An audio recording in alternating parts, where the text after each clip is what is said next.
what does this moment mean? It's 3:30, and people are getting their first peek at House 330. So what does that mean?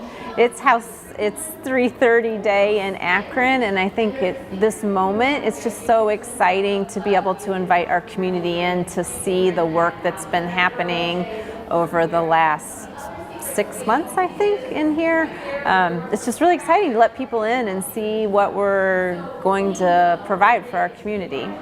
And I know this is not the first time that you have seen it, obviously, but for you walking into this space and seeing people's reactions, has it kind of put it in a different light? Have you even noticed, or are you feeling a different way today, just kind of seeing it through the community's eyes? Yeah, you know what was really important, a lot of people had a lot of memories here. If they've lived in Akron for a while, they came to events here. So making them proud was really important to us, because a lot of people, you know, when you tear something down or you change something, people feel like that memory is lost. But to see people come in here and share with people how we're preserving the past, but also looking to the future for more memories, and seeing people accept that and be happy about that was really important.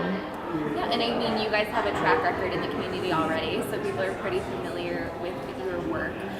What do you hope people, you know, once this is complete, what do you hope that people both from Akron and from outside who are going to be coming to see this amazing museum space, what do you hope that they're able to take away from what the foundation does, and also what this space provides for a community like Akron? So I hope that Akron people, when they come, I hope they come back and create memories here, but I hope most importantly that they're proud of what we're contributing and building in Akron, and that they can be a part of that. I want them to feel proud. Like if they have out-of-town relatives or guests in, I want them to be like, oh, let's go to House 330 and let me show you this place in our community.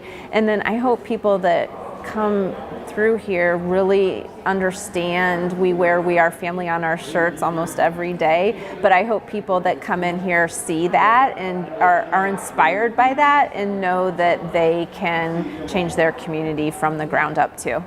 Absolutely. And you know, people may be coming in for the sports bar, they may be coming in for the museum, they may be coming in, I mean, so like, what are the age ranges for this? Oh my place? gosh. It seems like you can do a lot of different things. Right. So we, you know, the lebron-james-foundation, we have an I Promise program in our community, and we are known for working with those families and those students and then the students' families.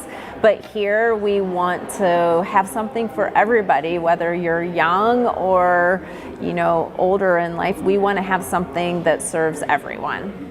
And so obviously you're doing a lot of job training here, you're doing things like that. The thing that struck me was you talking about the employee area and all the different amenities that are going to be available. So why don't you talk a little bit about those amenities, just because I couldn't hear you. Right, yeah. And also why it's so important to make sure that you have everything from a laundromat to a place where people can get their braids done, get their hair done.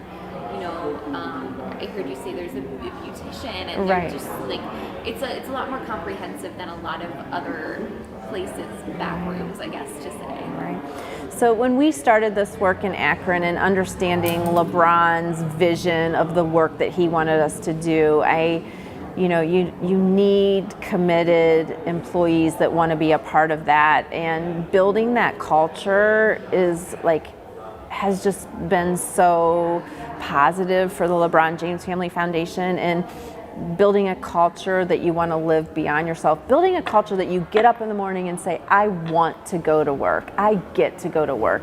And that's what we're building here, especially like reflecting after COVID and understanding so many different people, a lot of hospitality, like they're struggling to find employees and they're struggling to find workers. And what we see is people raising the hourly rate a lot.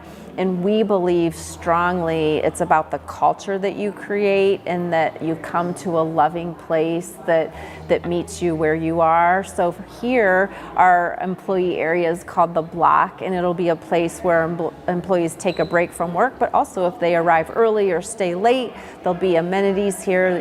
There'll be a barber shop, a beautician chair, a braiding station, just a laundry, a place, you know, to get ready for work and to feel your best. Like, we really believe in look good, feel good. and we want to deliver for every community member that comes in here, whether you're having a wedding, whether you're grabbing a coffee. And if our employees are loving coming to work and feel good, they're going to be able to serve our community better. And I imagine if you're struggling with something at home, if you're having a tough time, whether it's financially or, maybe, just in general, I mean, being able to have the laundry, being able to know that your hair is going to be done, that kind of gives you that confidence that you might not be able to essentially afford anywhere else. Yeah, absolutely. And just being like, maybe I want, like, it's hard for me with, I'm juggling everything and I want to get a workout in, and that knowing how healthy that is and being able to do that and then come to work and be able to get ready here and have everything that I need to help me feel good for work after a workout. I mean, that just saves people time. And that's the world that we're living in now. It's like, how do we provide an environment that helps our employees versus this thinking, oh, they get to come to work here. No, like, we really believe it's the opposite. And we're going to be blessed to have hopefully a lot of our families and students work here, and being able to provide that and make life easier is really important to us. And then they'll give you your best, right? If we give them our best, they'll give us their best, and then in turn we win, they win, and then who we're serving wins. Okay, last question, because I know I'm taking too much of your Yeah. time. So finally, when are you expecting this to open, and what are you hoping to see from families and the people who are kind of the first ones in here working? Yeah. What are you hoping to see in their faces, or just in the ways that they react when they realize this is their space? Yeah. So I'm hoping to see just pure joy and excitement in our families and our employees that are working here. We're expecting to open early 2023 for public events and bookings. So COVID and all the supply chain, that will, at the end of the day, determine when that date is. But if there's anything that we can do about it, we will open early January of 2023.